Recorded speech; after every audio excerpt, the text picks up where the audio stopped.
Poli, ¿cómo andás? Genti, ¿todo bien? Sí, todo bien acá, terminando de editar el capítulo, dejando pipí cucú el hecho maldito para mañana. Bueno, el pedo, ¿acabas de ver la conferencia? No, ¿qué conferencia? Boludo, me está cargando, acaba de anunciar Caputo en conferencia de prensa que levantan el cepo a partir del lunes. No, boluda, me lo perdí todo, estaba metido en la computadora, recontra alienado. No te puedo creer, que levantan el cepo. Te juro, acuerdo con el fondo, levantan el cepo, nuevo esquema cambiario, ya está. O sea, no edites más porque el capítulo no sirve para nada, no tiene sentido salir.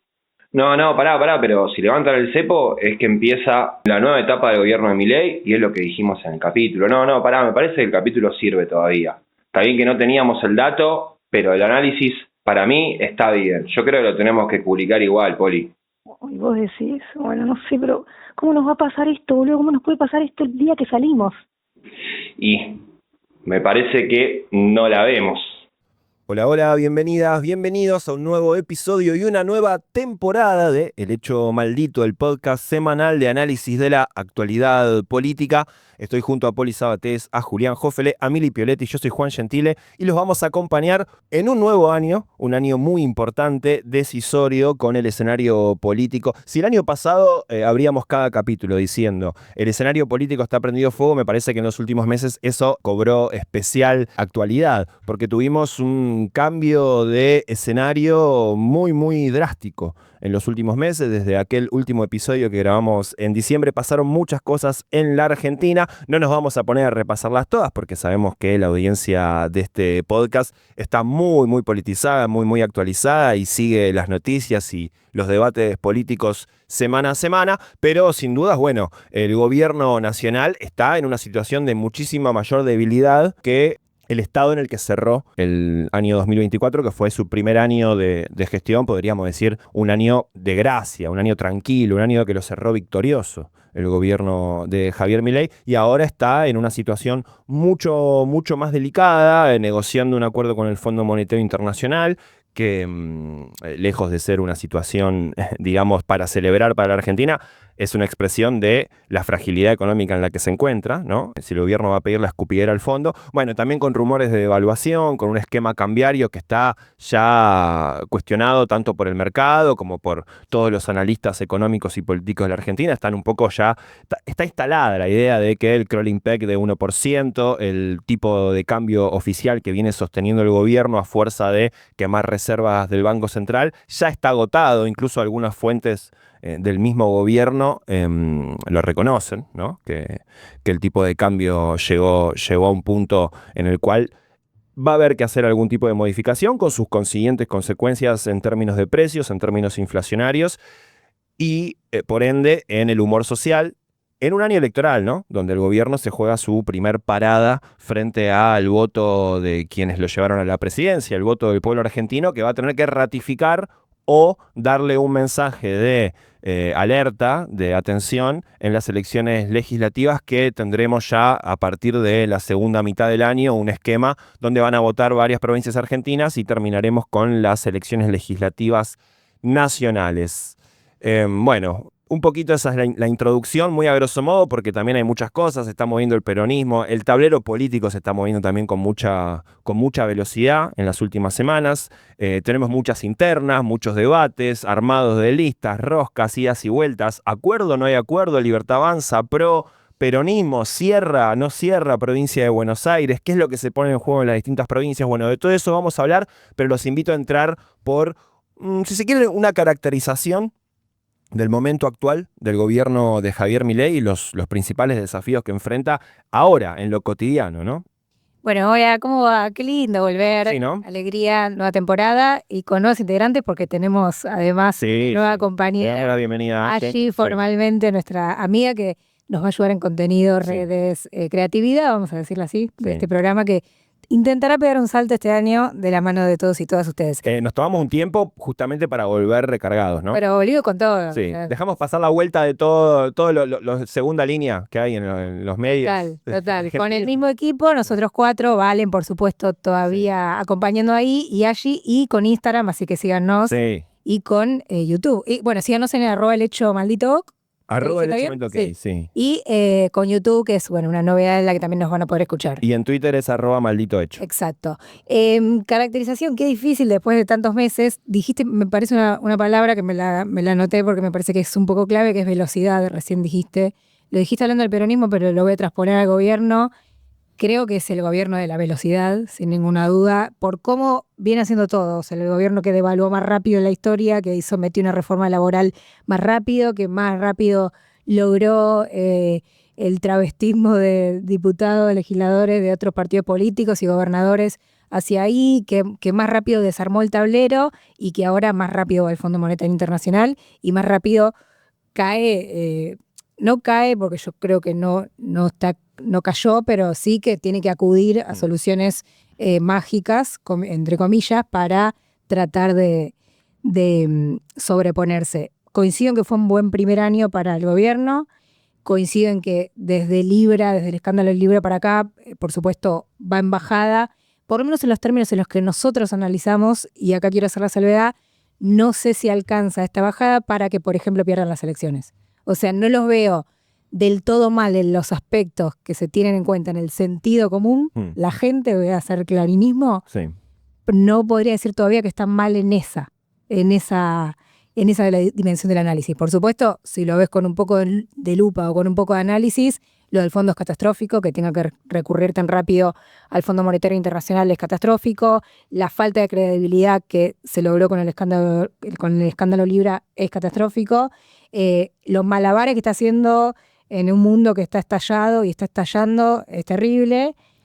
No sé si está caído al nivel de que pierdan las elecciones. Creo que todavía no. Sí, hay que ver qué pasa con el tema inflacionario, ¿no? Sí. Ya está instalada la idea de que el proceso de desinflación del primer año está terminado y hay ya una dirección contraria de levantamiento de los precios lento, pero levantamiento con el esquema cambiario todavía sin modificar, ¿no?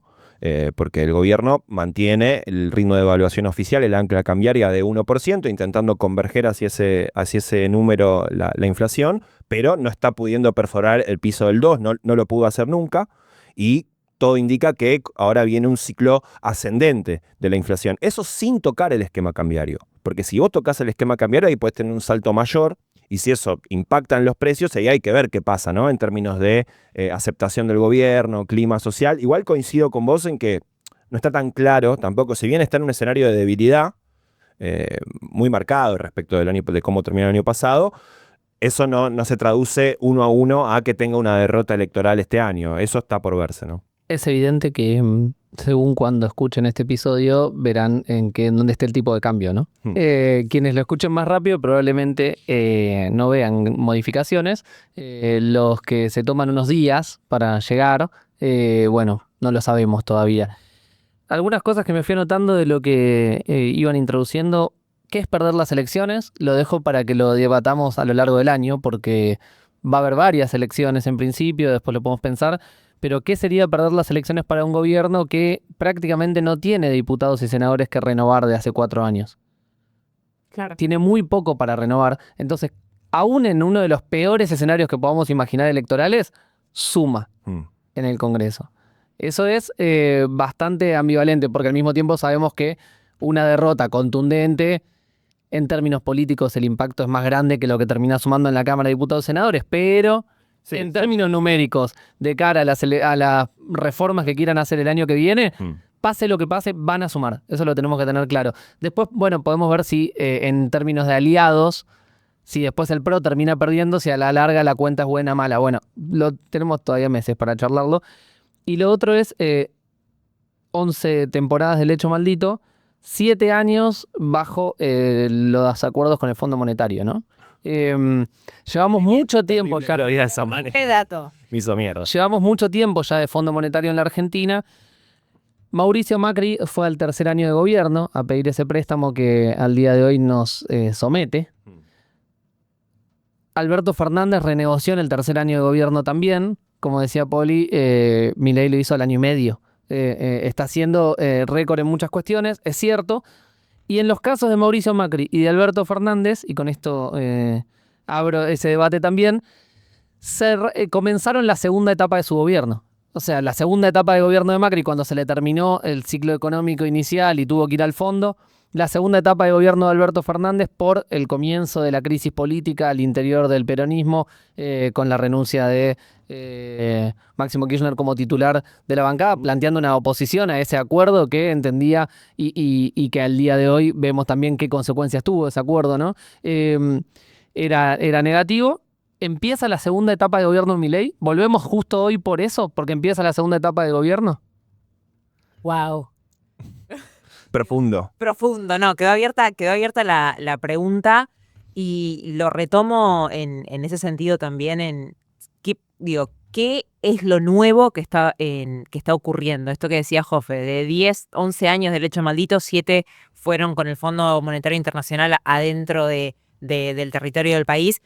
Si Javier Milei, después de 15, 16 meses de gestión, su carta es volver al Fondo Monetario Internacional, hacer un hiperajuste, bajar el gasto público, echar un montón de empleados, que baje el consumo y que suba la pobreza, ¿qué es lo nuevo? Digamos, ¿qué es lo nuevo de una persona que se presentó como especialista en crecimiento con y sin dinero?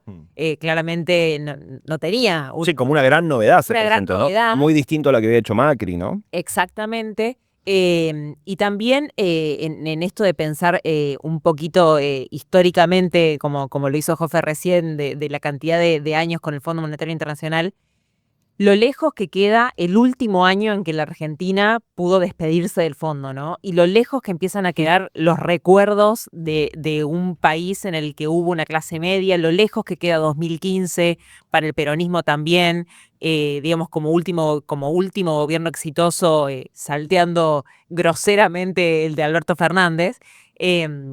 Pero lo lejos que empiezan a quedar las cosas, o sea, son 10 años de distancia de los últimos gobiernos en donde los argentinos pudimos tener algún tipo de bienestar económico, y además respecto de cómo esta situación le puede afectar a Javier Milei en lo electoral.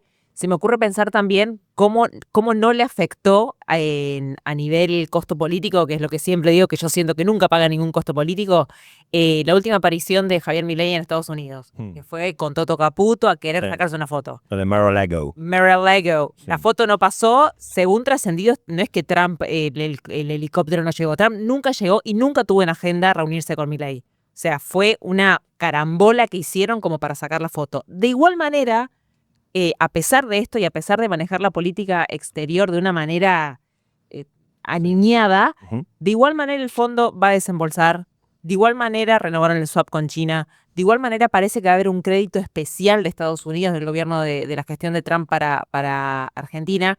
Entonces, a pesar de las maniobras, infantiles y poco serias, la política exterior le está respondiendo bien, digamos, a Javier Milei. Bueno, creo que todavía tenemos para ver qué pasa a partir del nuevo escenario internacional en los próximos meses, pero estoy de acuerdo que al menos en el caso de Estados Unidos su seguidismo le trae este resultado que es un salvataje de la caída del primer plan económico que tuvo, ¿no? O sea, el cierre de esa etapa, por eso digo, para mí empieza una segunda. En el medio, y como si no fuera la cosa, te opusiste a las estadísticas de pobreza del INDEC, abriendo un nuevo debate, como diciendo, a mí no me importa que me digan que yo tengo otra visión, que es un debate que se dio mucho en los últimos meses respecto a que uno ve.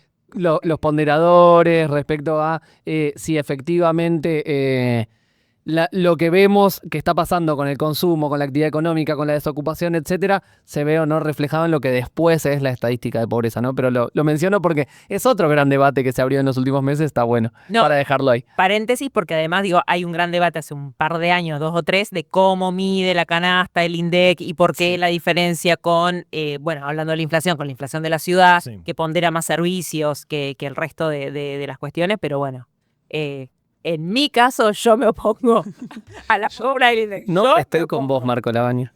Sí, bueno, diferencias metodológicas. Pensaba también mientras los escuchaba varias cosas. Imposible no detenerse en la coincidencia de los nombres, ¿no? Otra vez Caputo, otra vez Stroessner, otra vez endeudando a la Argentina. 20.000 millones de dólares que se suman a 44.000 millones de dólares que la Argentina todavía debe y que además no hay forma alguna de pagarlo, es una deuda impagable que tomó el gobierno de Mauricio Macri en un contexto también electoral, en un contexto donde también empezaba a tener la lengua afuera. Entonces el Fondo Monetario Internacional, incumpliendo sus propios estatutos, le pone el préstamo más grande de la historia del Fondo Monetario Internacional a la Argentina, que además ahora es el principal deudor del fondo, que además, digamos, punto aparte, es un organismo que está bastante desprestigiado en términos internacionales. Sí. Por las decisiones que tomó, como por ejemplo el caso de la Argentina. Claro, como por ejemplo el caso argentino, que es algo que se comenta en la gente que mira, digamos, todo el mundo de los organismos multilaterales de crédito. El Fondo Monetario Internacional es el lugar al que no querés ir si sos un gobierno, digamos. Es que es un reflejo de un fracaso, digo. Si vas Sí. al Fondo Monetario Internacional, es que tu política macroeconómica y la manera en la que manejaste las cuentas hacia adentro de tu territorio no te funcionó y tuviste que pedir un salvataje, solo que los últimos gobiernos neoliberales y demás lo presentan como he decidido abrir de... La rueda de auxilio, ¿no? Que dijo el gobierno y que Cristina le dijo es porque pinchaste. Si tenés que sacar la rueda de auxilio es porque Pero pinchaste. está bueno eso que dice Mili de los gobiernos lo presentan porque se los doy vuelta. ¿Qué pasa si, este es el acuerdo número 23 con el fondo? ¿Qué pasa si en realidad, voy a provocar un poco, no es lo que creo, ¿qué pasa si en realidad la Argentina estructuralmente es endeudada? O sea, en realidad la Argentina, o sea, que si lo excepcional hubiera sido los pocos momentos en los que no estuvimos endeudados. ¿Qué pasa si lo pensamos al revés y no como Argentina vuelve al fondo, sino Argentina está en el fondo, tiene un endeudamiento externo estructural por una economía extranjerizada, bueno, ahora se habla de la economía bimonetaria, por la fuga de capitales, por todos los condimentos que hay estructurales. Argentina siempre está endeudada con el fondo, salvo pequeños momentos y que convendría mirar esos momentos, no los otros, ¿entiendes? Los momentos en los que se desendeudó. Claro, ver qué pasó en el mundo, en el fondo y en la Argentina en esos momentos, más que mirar con extrañeza, volvimos al fondo. Siempre estamos en el fondo. O sea, siempre estamos en el fondo. Y aunque ahora Caputo diga no, porque vieron que ahora la narrativa del gobierno en realidad no es nueva deuda, sino que estamos como recomprando la deuda que el Tesoro tiene con el Central para endeudarnos con el fondo. Bueno, lo que está diciendo ahí es, estoy cambiando deuda intraestatal por deuda con el fondo. Entonces se está decidiendo una deuda por sobre la otra, que es la deuda con un organismo que nos impone condiciones. Entonces, como que mi ejercicio intelectual es proponer, tratar de pensar a la Argentina en el fondo como algo común, como un denominador común de los últimos años, y tratar de pensar qué pasó en los momentos en los que no tuvimos, para en todo caso volver ahí, repensar cómo se puede llegar ahí, porque a mí no me sorprende que volvamos al fondo. Nosotros vivimos en el fondo, ¿se entiende lo que digo? No, está bien, pero los momentos son Perón y Néstor. Sí. Fin. Sí, obvio. Se pone un poco redundante el hecho maldito si vamos a solo a tener momentos, ¿no? Un poco termo, claro. El termo maldito. No, banco, pero digo, el Perón había evitado el ingreso al Fondo Monetario, después el ingreso se dio cuando terminó el primer gobierno peronista. Sí, bueno, por eso digo. No, es que yo entiendo a dónde vas y me parece que es importante porque en los análisis a veces pasa de largo eso. ¿Cómo fue que la Argentina en distintos momentos de su historia pudo cancelar la deuda con el fondo y sacarse esa pata de encima? Porque además sabemos que el Fondo Monetario Internacional es un organismo que condiciona a las políticas económicas de los países. No es simplemente, bueno, te presto plata y vos haces lo que quieras con esa guita. No. Te presto plata y quiero que hagas, que me rindas cuántos bidones de agua compraste en el Ministerio de Economía.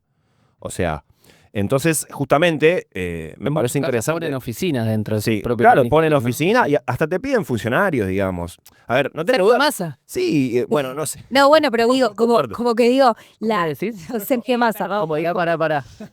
Digo, como invertir es una provocación, es un ejercicio como de invertir la sorpresa de volvemos al fondo, porque en realidad eso, como digo, si vos ves la historia. Sí, claro. La sorpresa no es volver.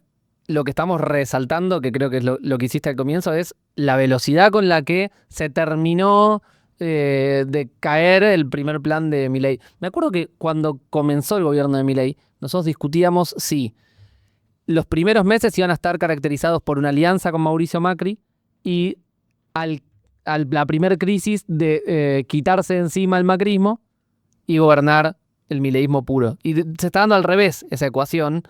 Y comenzó con el mileísmo puro, tratando de hacer los menos acuerdos posibles, si bien se mostró muy efectivo para hacer acuerdos, y también algunos se mostraron muy predispuestos a ser invitados a acordar. Y ahora está comenzando a tejerse esa alianza con el macrismo, con el PRO, con sectores, bueno, toda esa cuestión, e incluso repitiendo la receta de la ida al fondo con el mismo actor como protagonista, que es Caputo. Lo mismo, pero más rápido, como había dicho Macri en su momento. ¿Se acuerdan cuando se fue del gobierno? Que le preguntaban, che, ¿qué harías distinto? Lo mismo, pero más rápido. Es una persona que sintetiza espectacular su política. Sí. Lo mismo, pero más rápido. No, tomando la provocación, digamos, de Poli, de por qué no pensar la Argentina directamente como un país en el fondo, como suena esa frase, un país en el fondo. En el tope, campeones del mundo. Campeón del mundo en el fondo del aljibe.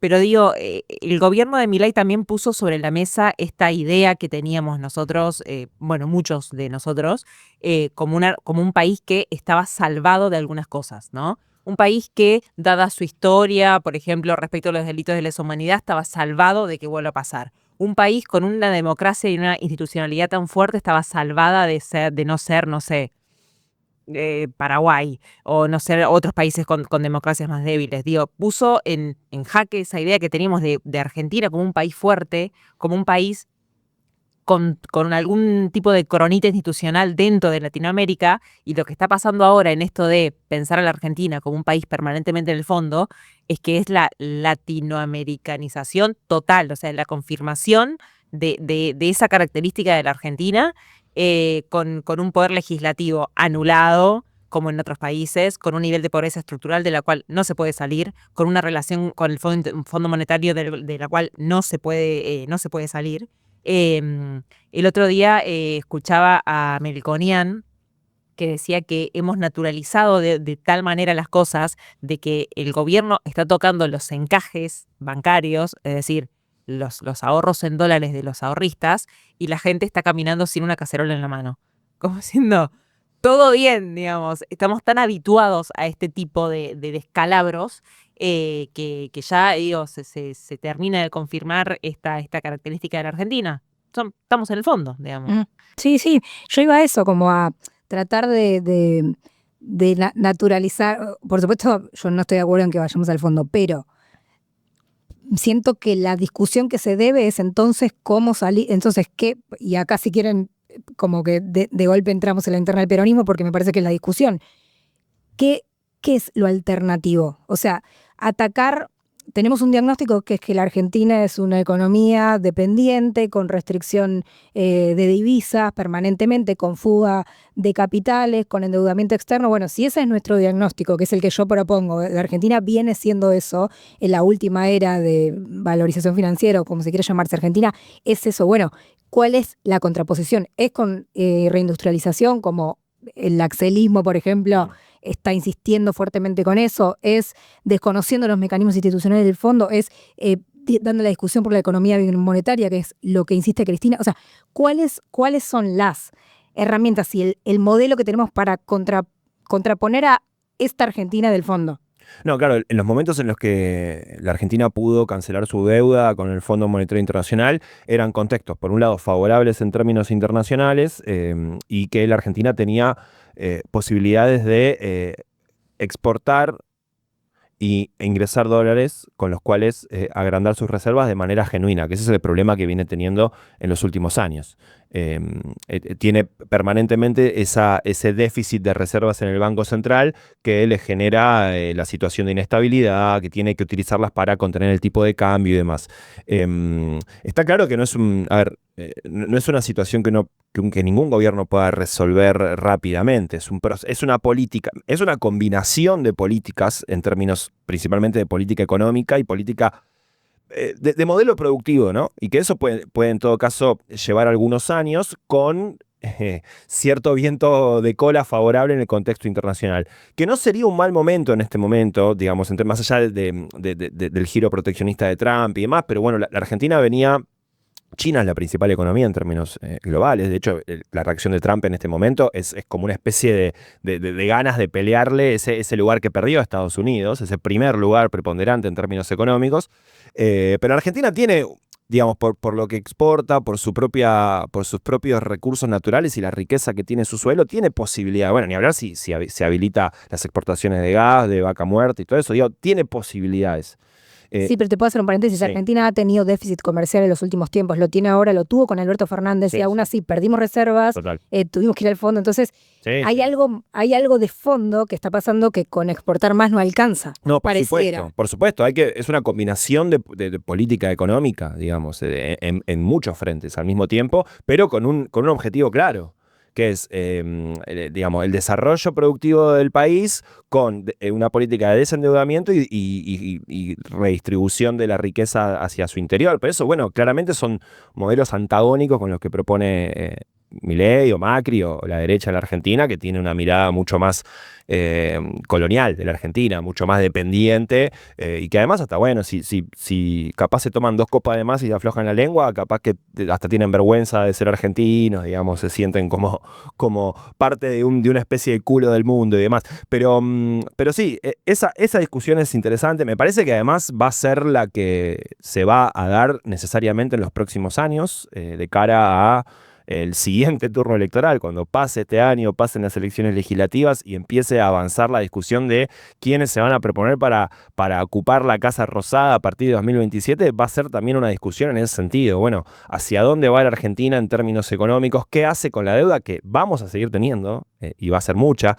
De hecho, ahí también hay un gran interrogante. ¿Qué va a pasar con los vencimientos, ¿no? Los vencimientos que tiene Argentina de acá en adelante, que se fueron pateando, pero son una montaña de dólares que la Argentina no tiene. Entonces ahí probablemente entremos en un escenario donde la Argentina vuelva a negociar los vencimientos y vuelva a patear, pero ahí se genera toda una pelota que va a ser infinita. Entonces en algún momento, si las cosas marchan no del todo mal, va a llegar un gobierno que va a tener que tomar una decisión probablemente para la que requiera mucho coraje, que sea discutir esa deuda, además de desarrollar una política económica que le permita un norte distinto, discutir esa deuda, discutir la legitimidad de esa deuda, cuándo se tomó, cómo se tomó, cuánto se paga o no, cuánto se reconoce de esa deuda. Me parece que la Argentina tiene las posibilidades de hacer eso.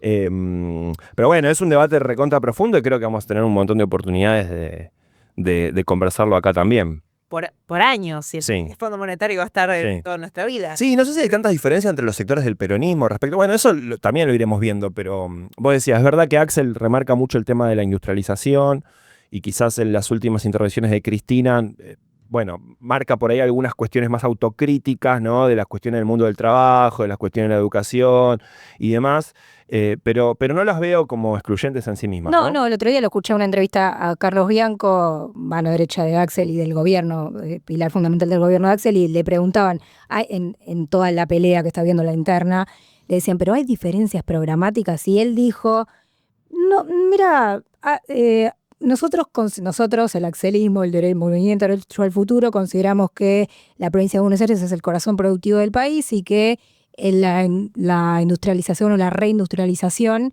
es la manera para seguir, y otros quizás no están tan de acuerdo. Dijo eso, no sé si es cierto, no sé si otros dentro del peronismo no están tan de acuerdo. Creo que, expresado en las palabras de Bianco, el axelismo considera que no sé si todo el peronismo está de acuerdo con el eje productivo como motor. No sé. No, hay sectores que, perdón, y ya cierro, hay sectores que están por ahí más interesados en acentuar hoy, en este contexto, en esta coyuntura, las nuevas formas de trabajo, digamos, una apertura hacia una mirada más siglo XXI y que por ahí eligen no enfatizar tanto el tipo de trabajo clásico que conocíamos, ¿no? El trabajo registrado con derecho, con una jornada laboral y demás. Pero me parece lo mismo, que no son cuestiones excluyentes. En todo caso, son como diferencias de lectura de dónde acentuar. Pero eventualmente un modelo productivo, económico, político, tiene que contemplar un poquito de todo esto en función de un objetivo común, ¿no? Me quedé pensando en el movimiento de derecho al futuro y como espacio de discusión programática, en el sentido que vos lo planteabas, porque... Carly Bianco lo plantea así, ¿no? Sí, no, está bien, está bien. No, yo quiero aclarar. Porque estos días pensé mucho, se hablaba de las supuestas presiones o la discusión política entre el gobernador y la cámpora o el kirchnerismo, y si esa era la presión que él tenía. Yo pensaba que se habló muy poco de la otra presión que eventualmente tiene, que es quiénes son los sectores que están ahí en el movimiento de derecho al futuro y desde qué intereses empujan su candidatura o su liderazgo, si se quiere, si estamos de acuerdo en que estamos hablando de una discusión de liderazgos, aunque ustedes le entraron me gusta también por el lado programático, todavía me queda por explorar, no tengo tan claro eso, pero me lo anoto para pensarlo para otro día. Pero desde este lado, yo siento que esos sectores son una mezcla muy grande, los sectores que empujan a Axel ahí, y que además representan distintos intereses. En algunos casos, su principal búsqueda es que Cristina no conduzca más, y Axel podría haber sido Alberto, o podría haber sido cualquier otro. Otros genuinamente seguramente estén representados en su figura o crean en la idea de presentar algo nuevo, pero creo que Axel al armar eso, ya queda también atado a, bueno, también tiene que darle respuesta a todo ese sector, y se le empieza a complicar ir marcha atrás, ¿no? Lo que antes era una cuestión más de maniobra individual, de decir, bueno, ahora sí, hoy me siento y dialogo, hoy acuerdo en esto. En esta jugada, por ejemplo, el desdoblamiento, en un momento ya no pudo ir para atrás. Entonces, ahora está más corto de maniobra, también cuando quiera conceder.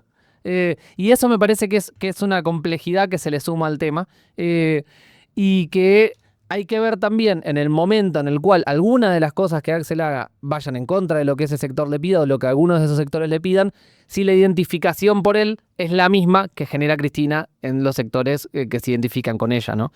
Que trasciende, si se quiere, una coyuntura política. Quizá Axel pueda demostrar eso, quizá no. Sí, además el problema de cuando vos pasás la ambulancia, que está bien, juntás los heridos. Después los heridos, cuando te empiezan a meter mucha ficha, ¿no? Dale, romper, mano, romper. Mirá, claro. Yo quedé herido, o sea, vas a quedar herido vos también. Entonces, bueno, y el que está ahí liderando tiene que también manejar un poquito la ansiedad de los que se le subieron al carro, porque vienen por ahí un poco aconsejados por cierto enojo, Fue muy cierto rencor. al cuerdo de la Roque decir que lo que le pasaba a Máximo era algo de índole psicológico. Rompió hasta con el código que venía viendo de discusión en términos políticos. Sí, sí. Por más que sea la discusión en términos estratégicos, electorales o de liderazgo, que ambas son discusiones políticas, rompió hasta ese código. Se puso raro el tema. Un cuervo lacaniano. Habló, si no me equivoco, de celos y le pediría que madure, le dijo a Máximo. Es terrible, digo, cómo giró el eje de la discusión. El cuervo lo giró totalmente. Sí, cuando no termina de quedar claro cuál es su diferencia respecto a los modos de construcción de alguien que fue durante muchos años secretario general de la Cámara. Como nunca dio una explicación muy clara de, bueno, lo que a mí no me gustó de ese espacio y por lo cual me fui es tal, ¿no? Como Nada más era hacer... Cuervo era para golpe, era primera línea, iba a romper, o sea, digo, Cuervo, vamos a decir, un militante histórico del peronismo de las últimas décadas, de una gran trayectoria, gran construcción en las orillas de la Respaldo del gobierno de Cristina. en la ciudad de Buenos Aires, pero bueno, es verdad que llama la atención verlo tan jugado cuando por ahí hasta hace poco tiempo era uno de los principales voceros de la Cámpora. Bueno, en última instancia eso me parece que es ruido superficial, y lo que termina viendo por debajo sí es una disputa, me parece, por la conducción del peronismo en la provincia de Buenos Aires y a nivel nacional, y me parece que es una disputa que está abierta. Yo en las últimas semanas, nosotros el año pasado también abordamos todo el tema de los ruidos que había en la provincia de Buenos Aires entre el sector de Cristina y el sector de Axel, porque además se expresan mucho en el día a día de los distritos, ¿no? De los choques entre los distintos partidos, los intendentes y cuestiones por ahí que no saltan tanto a la agenda nacional, pero que en el día a día de la provincia están. Y nada, nos hicimos eco muchas veces del hastío y del fastidio que generaba en las bases y por ahí en la gente politizada en términos generales. Yo te digo, tuve la sensación en las últimas semanas de que me parecía que había que cortar un poco con la dialéctica medio tristona respecto del tema, como, no sé, quejarse de que no se entiende y que es una tragedia. Y contrariamente empecé a pensar que era una especie de señal de salud política del peronismo. Digo, más allá de cómo se den las cosas, ¿no? Si está bien lo que dice uno, lo que dice otro en una entrevista.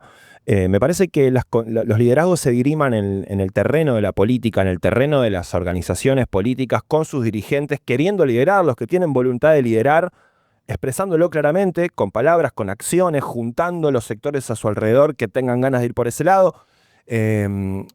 en el terreno de las ideas, de la palabra y de la acción política, ¿no? Y pensaba, quizás 50 años atrás se tiraba un muerto, ¿no? O se ponía una bomba en el sector, ¿no? En la casa del otro. O alguna, Y ahora se postean canciones del Indio. bueno, Eso. claro. O se da una nota y se dice algo medio picante en una entrevista a la mañana, en una radio, qué sé yo. No me parece del todo grave. E incluso diría, me parece que es una señal de madurez democrática y política que los partidos diriman sus conducciones en sus propios espacios y los propios lugares de intervención que tiene. Por ejemplo, Axel en la provincia de Buenos Aires, Cristina del Partido Justicialista Nacional, las distintas organizaciones o intendentes o referentes agrupándose en torno a uno o en torno al otro y pudiendo dar esa discusión, que algunos dirán, bueno, no es programática, no es de fondo, no se entiende. Bueno, yo no sé si no se entiende tanto. Por ejemplo, el tema del desdoblamiento, ¿no? Que aparentemente eso ya se está suturando por estas horas, ¿no? Parece que hay una... Se bajó mucho la tónica en estas últimas horas, parece que Cristina llamó a la unidad y también desde el axelismo están diciendo, bueno, bajemos la mano. Pero quiero decir, ahí había una discusión política, no es que no había una discusión política, qué era lo mejor para ganarle a Milei y para dejar mejor parado el peronismo de cara al 2027. Ir a una elección todos juntos o ir a una elección separada, ¿no? Ahí había una discusión táctica, si querés. Sí, no estrategia, Táctica. Pero no era simplemente capricho. Yo estoy encaprichada de votar junto y vos estás encaprichado de votar separado. No, era cuál es la mejor táctica en este momento, en el año 2025, para darle un golpe claro, político, electoral, al gobierno de Javier Milei y dejar en mejores condiciones al peronismo de cara a lo que viene, ¿no? Me parece que ahí había una discusión y válida. Después, bueno, qué sé yo, coincido en que a veces a algunos se les va la mano en lo que dicen, algunos que estaban muy convencidos hace un tiempo de un lado, después están muy convencidos del otro, qué sé yo, me parece que forma parte también de cuestiones que están contempladas, ¿no? Dentro de... Y me parece bien que el peronismo discuta, loco, me parece bien, no me parece mal. O sea, me parece bien que el peronismo es un movimiento que es así, es bullicioso, es ruidoso, es quilombero, muchas veces hay quilombo, hay internas, hay peleas, pero digo, yo celebro que sean sin tiros. Yo ahí quiero coincidir con vos con tu perspectiva de que es un síntoma de salud que un movimiento político, un partido político, una institución, como lo es el peronismo, tenga estas discusiones, digamos. O sea, que se empezaron a plantear, en este caso, en esta era histórica del peronismo, con el bastón de mariscal en el aire, que alguien lo tenía que agarrar y Cristina dijo, agárrenlo sin pedirle permiso a nadie. Sí. Y ahí quedó, ¿no? Tampoco lo soltó del todo, Cristina, ¿no? Ella lo tenía. Es como agárrenlo, pero no dijo yo lo voy a soltar. No. Yo el mío lo sigo teniendo en la mano. No. Y está bien. Claro, el verdadero bastón lo tengo yo. Ahí tengo otro. Tengo que hacer una réplica que tal vez lo puedas agarrar vos. No es el de Payarol. Sí. Claro, es otro. Pero digo, es un síntoma de salud del peronismo, así como es un síntoma de salud para mí que una persona como Axel Kicillof, con su biografía y su historial de laburo, 2 veces gobernador electo de la provincia de Buenos Aires, la segunda con un gobierno nacional tomado por el liberalismo, que él tenga voluntad de autonomía también, digo, proponiendo su ser parte del peronismo, así como lo es la Cámpora y como lo es el masismo. Si podríamos pensar que hoy tiene 3 variantes el peronismo hacia adentro, quienes dirimen las cuestiones y las decisiones. Digo, es un síntoma de salud. Si una persona como Axel Kicillof no puede tomar decisiones o no puede hacer propuestas, siendo el gobernador del distrito más grande y más importante para el peronismo y para el país, digo, ¿de qué estamos hablando? Digamos, si no podemos darle un lugar a su voz.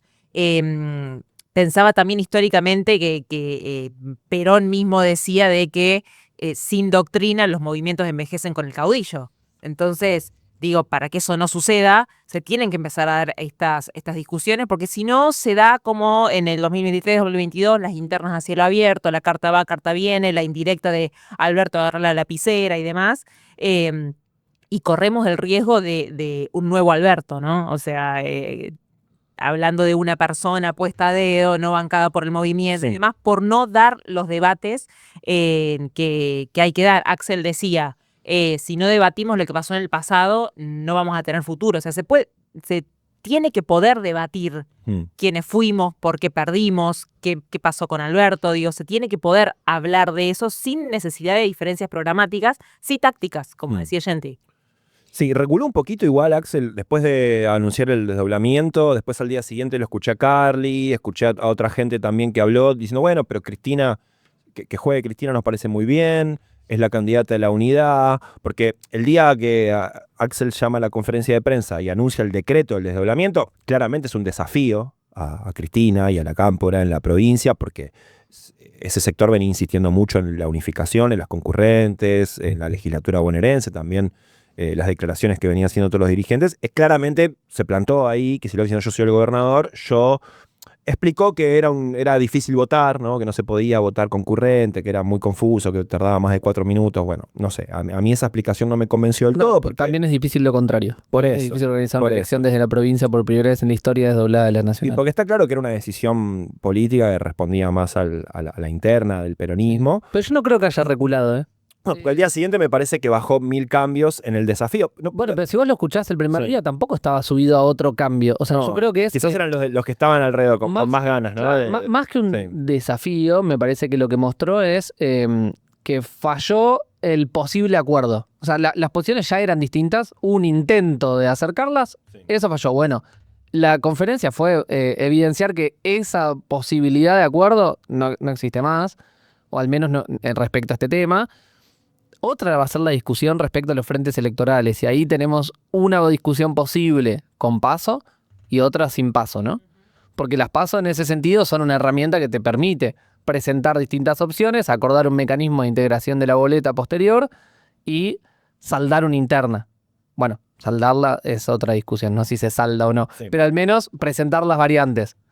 Sin las PASO, si se suspenden las PASO, estamos frente a otro escenario, como el proyecto que mandó. Sí. Kicillof mandó un proyecto para suspenderlas. Y las tiene que suspender la legislatura, no lo puede hacer el Exacto. gobernador por decreto. Entonces ahí tiene que haber un acuerdo necesariamente entre todos los sectores del peronismo, incluso también el radicalismo y otras fuerzas O liberales, Sí, que claro. también están. Sí. Y otra discusión se tiene que dar el peronismo, que es dónde centrar la estrategia electoral, porque este año se juega todo lo legislativo, municipal, provincial, nacional, y hay dos caminos, yo veo dos caminos posibles, o tratás, o centrás la discusión electoral en lo nacional, en la boleta nacional, en quién va a encabezar diputado o diputada para el Congreso Nacional, o tratás de fortalecer los territorios, todos los territorios, intendencias, concejales, lista de concejales, el Congreso provincial.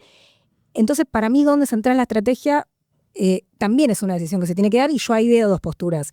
Respecto a la interna puntual, me noté un montón de cosas que dijeron. Para mí hay un problema que es histórico, del historicismo reciente, que es dónde empezó el problema. Algunos dicen en el acto de Máximo en Atenas, que fue hace meses, septiembre del año pasado. En un año, ¿no? Para mí ya estaba de antes, y hay otros que dicen, no, empezó cuando Axel no apoyó a Cristina del PJ. En 2023 pasó algo, y Jofe dijo, Kicillof no quiere ser Alberto Fernández, que es que en el 2023 Axel ya decidió no ser Alberto Fernández. Cristina quería que Axel sea el candidato a presidente, y Axel dijo, no, yo voy a ir por la provincia de nuevo. Total. Empezó, no sé si empezó ahí, porque obviamente esas cosas son más profundas, pero no sé por qué borramos eso de la historia. Ni el acto de Atenas, ni el proyecto de Teresa García, ni el desdoblamiento, ni el apoyo tibio a Quintela o el no apoyo a Cristina, sino que Axel ya decidió, cuando no quiso ser presidente, decidió no ser un Alberto Fernández, no ser uno más de los señalados a dedo por Cristina. Y entonces ahí para mí hay que mirar ese punto, porque es importante, porque en esa elección la provincia de Buenos Aires rechazó no solo ganó Axel Kicillof la provincia, sino que perdió Milei en las PASO, las generales, y en el balotaje en la provincia de Buenos Aires. Entonces la única vez que Axel decidió la estrategia electoral de la provincia, le fue bien al peronismo. Esto no quiere decir... Territorio, sí. En el territorio, exacto. Esto no quiere decir que le va a ir bien ahora. Esto no quiere decir que desdoblar las elecciones sea lo correcto. Lo que sí quiero decir es no subestimar a Axel, porque la única vez que pudo decidir, hubo un triunfo del peronismo. Sí. No Era otro contexto. Sí. Yo no sé si desdoblar era lo mejor, y además creo que a Axel le falta explicar por qué desdoblar es lo mejor. Y tampoco estaba tan explícito el quiebre con Cristina, ¿no? O sea, en ese momento, cuando le va bien a Axel, le va bien también con todo el capital político del kirchnerismo. Total, ¿no? pero digo... Como un representante claro de Cristina, del kirchnerismo, además de su propia construcción. Ni hablar. Lo que digo es que él ya tuvo un debut en un armado electoral de la provincia fue bien, obviamente con todo el armado atrás. Pero lo que propongo es poner un punto de partida ahí. ¿Qué pasó? ¿Qué se rompió ahí cuando Axel dijo, yo no voy a ser presidente ahora, no voy a ser candidato a presidente ahora, voy a ser el gobernador? Y después, bueno, tratar de salir de lo más reciente, porque esto viene de largo y si no lo historizamos, Sí. quizá no lo entendemos. Sí, ahí hay un tema que me parece que es súper interesante, que ya es más de un orden, si se quiere, a mí me sale decir como narrativo, literario, toda esa dimensión que tiene la política más hasta incluso poética, que es, te indica el manual que el que quiere liderar, el que quiere ser el uno, en algún momento determinado, está obligado a cortar el cordón umbilical o está obligado a desafiar a quien lo erige en ese lugar, ¿no? Digamos, la narrativa épica es así, el camino del héroe es un poco así, en algún momento se pelea con su padre, ¿no? O con su madre. Entonces, bueno, al mismo tiempo la figura de Cristina es una figura muy fuerte en términos políticos, en términos históricos en la Argentina y que además no está dando ninguna señal de querer correrse del centro de la escena. En todo lo contrario, digamos, buscó liderar el PJ, ahora se da a entender que puede ser candidata a legisladora bonaerense por la tercera sección electoral. Entonces, ahí aparece toda una situación en la cual a veces da la sensación de que Axel por ahí se pone ansioso y quiere romper antes de lo que quizás incluso para su propio proyecto político, personal o colectivo es recomendable, ¿no? Yo cuando lo vi por momentos tensar esta cuerda dije, hermano, me parece que te estás equivocando. En primer lugar, lo que a mí más me preocupaba era que desdoblar las elecciones para mí era un error, no para él ni para Cristina, sino para el conjunto de la patria, digamos, para el conjunto de la Argentina era un error. Para mí había que ir a una elección concurrente, todos el mismo día, a discutir la cuestión nacional y que la elección de la provincia de Buenos Aires fuera una lectura nacional. Bueno, esa discusión llegó a un momento de mucha tensión, desdobló el gobernador. Ahora, esto sí quería decirlo, ahora la situación es distinta que la de la semana pasada. Hay que ver también cuándo nos estás escuchando, vos que estás del otro lado, pero por estas horas en las que nosotros estamos grabando este capítulo, todos los sectores del peronismo, si la semana pasada todos te decían, está todo roto y no hay diálogo y lo más posible es que haya 2 listas o 3 listas, incluso me llegaron a decir que podía haber una lista por cada uno de los 3 sectores del peronismo. Ahora por estas horas te dicen la unidad es lo más importante. La unidad es lo más importante, tenemos que hacer como en Cava, que todos vamos atrás de Santoro porque es el que más mide y no importa si te gusta más, te gusta menos. Bueno, en la provincia tenemos que hacer lo mismo, tenemos que ir atrás de la persona que tiene la mayor referencia, buscar un escenario de unidad y poder salir rápido de esta discusión. Eso fue lo último, por lo menos, que yo pude recoger en los 3 sectores de la provincia de Buenos Aires en las últimas horas, porque me parece que tampoco es negocio para nadie, ¿no? Llevar al máximo la división. No, y me apuntaron lo que dijiste, que no es negocio para nadie, digamos, profundizar la división o profundizar el debate del desdoblamiento de quién conduce y demás. Estas semanas trascendieron bastantes como encuestas que todas coinciden en que la debilidad, digamos, del oficialismo en algunos aspectos, digamos, la bajada de su imagen positiva, no es coincidente con la suba de la imagen de ningún opositor. Claro, como que no lo recolecta nadie. Nadie está capitalizando el descontento que comienza a ver, digamos, con un plan económico de Milei que prometió un Apple y un Forever 21 en cada esquina y que iba a ser un país rico y recuperar una idea mítica de un país rico que no está sucediendo, digamos, que no hay nadie capitalizando. Ese es el problema, digamos, y ese es el lugar hacia donde tiene que mirar el peronismo. Creo que también más allá de la cuestión de quién tira la lapicera para las listas y cómo se ven las elecciones legislativas en los distintos niveles de gobierno, lo que se va a ver, digamos, después de estas elecciones es si efectivamente esa idea que tenemos todos de que el peronismo capitaliza el 30%, que es el piso y el techo que tiene y por lo cual no podemos salir y por lo cual con Cristina no alcanza, si eso efectivamente es así, si ese 30% existe. Digamos. Bueno, hasta ahora nunca dejó de existir, ¿no? En las elecciones hasta ahora no, pero nacionales o provinciales. Exactamente, pero digo, hay que ver ahora con este desdoblamiento, con las internas del peronismo, con una militancia enojada por entre comillas, debate que no se entiende, Entonces creo que eso también habla del vínculo representados-representantes, Sí. a ver si sigue siendo tan fuerte o en algún momento cayó. Sí, y eso impacta también en que haga el resto del arco político en la provincia de Buenos Aires. También eso es una gran incógnita, qué va a pasar entre la Libertad Avanza y el PRO en la provincia. Hubo listas distintas en la ciudad, eso fue un golpe fuerte para el macrismo, que tiró una lista así con sus históricos, ¿no? Lomardi, Laura Alonso, Darío Nieto parecía un personaje oscuro, ¿no? De la historia reciente argentina, muy involucrado en el tema de los espionajes, ¿no? Entonces las carpetas le pasaba a Mauricio, bueno. Y encabezado por Silvia Los Penato, una candidata, bueno, de poco conocimiento, ¿no? En el bastión del PRO, que es la ciudad. En la provincia pareciera que están avanzadas las conversaciones entre los representantes del PRO, que principalmente es Cristian Ritondo, Diego Santilli, con el sector de Carina Milei, donde ahí pareciera que van a ir juntos. Dicen incluso que es algo que le dijo Sergio Massa en esta reunión, que estuvieron 8 horas. Massa, Máximo y Axel hace unos días, y que no se pusieron, 8 horas tienen que hablar un montón. Claramente. O sea, hay mucha tela para cortar en esa conversación, para estar 8 horas. Dicen que Massa le dijo, che, Axel, mirá que van a ir juntos del otro lado, ¿eh? Y Axel le decía, no, van a ir separados, van a ir juntos. Bueno, da la sensación de que Massa tendría razón y que están poniéndose de acuerdo, sí. Una foto que lo confirma, digamos. Sí. Se reunieron y se sacó una foto y la foto trascendió. Sí, esa foto igual, yo no pude comprobar cuándo se sacó esa foto. Ok, hay un tema. Pero bueno, no se sabe bien cuándo es, pero sí, aparentemente están avanzadas esas conversaciones.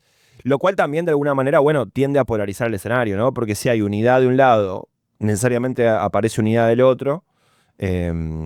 Y bueno, ahí ya vas a un escenario de una confrontación necesariamente más nacionalizada, ¿no? Pero bueno, también aparece esta situación de, bueno, si la provincia vota ante los cargos provinciales y además va Cristina como candidata en la tercera, bueno, también es toda una situación inédita, ¿no? Bueno, por eso es importante lo de nacionalizar.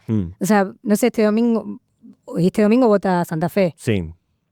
¿Quién está mirando ahí? Porque si vos le pones todo el ímpetu a la provincia de Buenos Aires, que entiendo obviamente su densidad electoral y su peso político, bueno, ¿cómo vamos a construir una victoria de acá al 27 si no estamos prestando atención a los distintos territorios? Santa Fe, o sea, el centro del país lo venimos perdiendo, los sectores progresistas electoralmente en las presidenciales hace años. Hay que recuperar, había 4 años, ya no hay 4 años, ya hay 3 y medio, 2, como lo quieras ver, para conquistar esas provincias, para poner proyectos alternativos en esas provincias. Bueno, mirar esas cosas. Sí, un proyecto nacional que incluya también a las distintas realidades, ¿no? Que no solo mire a Buenos Aires, que no solo mire a la ciudad de Buenos Aires, que trate de encerrar, de tratar de lograr un proyecto nacional en la Argentina dividida en 3, el litio, los hidrocarburos y la soja, ¿no? Sí, también hay muchas provincias que en los últimos tiempos vienen votando con el gobierno porque priorizan la cuestión de los fondos para el funcionamiento, ¿no?, interno de la provincia, y que muchas veces, incluso es algo que uno le escucha habitualmente a los gobernadores, ¿no? Primero están no sé, riojanos, catamarqueños, Tucumán, no sé. Primero Tucumán, después todo el resto. Que tiene sentido, vos sos gobernador de un lugar, te votó la gente de un lugar. Incluso, bueno, también eso retrotrae la historia de la Argentina, siglos atrás, cuando las identidades eran primero fueron provinciales. Digo, bueno, pero si vos sos Axel o Cristina o querés ser, cualquiera que quiere ser presidente en el 27, tenés que estar hablando de la elección en Santa Fe hoy. Sí, total. Se vota a convencionales provinciales, ¿no? Porque va a reformar la Constitución. Va a reformar la Constitución, además vota cargos legislativos, con boleta única. Es una elección importante. Sí, claro. Además Santa Fe es un distrito muy importante por la cantidad, porque es uno de los principales distritos en términos de electores, de cantidad de gente, sino también por el peso económico que tiene Santa Fe agropecuariamente y también el cordón industrial de Rosario. Digo, Santa Fe es una provincia que la política mira mucho. Entonces, sí, creo que el resultado del domingo en Santa Fe va a ser importante. El gobierno está preocupado, ¿eh? Y sí. Está preocupado, porque le puede ir mal. Y si le va mal en Santa Fe, bueno, es un primer traspié. O sea, la primera elección del año, el gobierno si sale derrotado, es un problema. Y después viene la ciudad de Buenos Aires, que también va a ser un capítulo aparte. Algunos de los próximos episodios nos podemos dedicar un ratito al escenario en la ciudad de Buenos Aires. Y bueno, nada, quedó inaugurada la temporada del Hecho Maldito, la temporada número 11, ha quedado inaugurada con este nuevo capítulo. Aye no para de hacernos videitos, lo cual implica que van a poder vernos de alguna manera en los próximos días, en nuestras redes sociales. Sí, no sé si eso es bueno o es malo, porque hasta ahora veníamos siendo anónimos como Sí, grabábamos. Así sí. que bueno, ahora van a ver la realidad. Veníamos muy old school, Claro. que podíamos venir acá a grabar medio con ojeras, hechos Yo de hecho mierda. estoy descalza, Sí. entonces digo, no sé si quería que se... No, pero ella nos cuida, no va a salir tus patas. Bien, cuidado con la producción. No sale el termo del Club Atlético Temperley, por ejemplo. El saludo a Agustín Lechi le mandamos y a su padre, presidente del Club Atlético Temperley. Bueno, estamos grabando en el Cipreva, como lo hemos hecho en las últimas temporadas. Sí, no definimos el título. Yo tengo una propuesta programática para este año. Baitear todo lo posible con el título. Como que sea bien vende humo. Que el título sea Che Cristina, no, ¿Qué? no tiene nada que ver. Que adentro haga otra cosa. Ya le dimos varias veces el año Ya pasado. lo decía, pero propongo profundizar esa línea. La línea. Baitear todo lo que se pueda para que ustedes entren, Perfecto. escuchen y después difundan. Bueno, yo te puedo conceder eso, porque sabés que a mí me gusta el título informativo y explícito, pero te lo concedo si, como estamos haciendo, me parece, estamos dejando de hablar tanto como así hicimos al principio del gobierno de Milei en el lenguaje de los libertarios, ¿no? Que fue algo que hicimos todos también, ¿no? Como subirnos un poco al análisis de las categorías que ellos buscaron instalar. Me parece que eso también se fue diluyendo un poquito, ¿no? No hablamos tanto de esas cosas. Bueno, ahora. ya no se escucha más la pregunta y si sale bien, Claro. porque ya se sabe que no. Así es. Bien, en Instagram el hecho maldito ok, en Spotify nos encuentran en el mismo lugar donde nos encontraron el año pasado, pero si no le pusieron seguir, las 5 estrellas, la campanita, todo eso. En YouTube nos encuentran también como el hecho maldito ok, vamos a subir el capítulo. Importante ahí que le pongan seguir, le pongan me gusta, comenten, todo eso, porque el algoritmo se ve que es como muy vigilante con todo ese tema. Y también en Twitter @malditohecho. Estuvo Poli Sabatés, estuvo Julián Hoffele, estuvo Mili Pioletti, yo soy Juan Gentile y a partir de ahora queda formalmente inaugurada la 11ª temporada de El Hecho Maldito. Vamos a estar todas las semanas acompañándote con un nuevo episodio analizando lo más importante de la política argentina. Nos encontramos entonces la semana que viene. Chau, chau.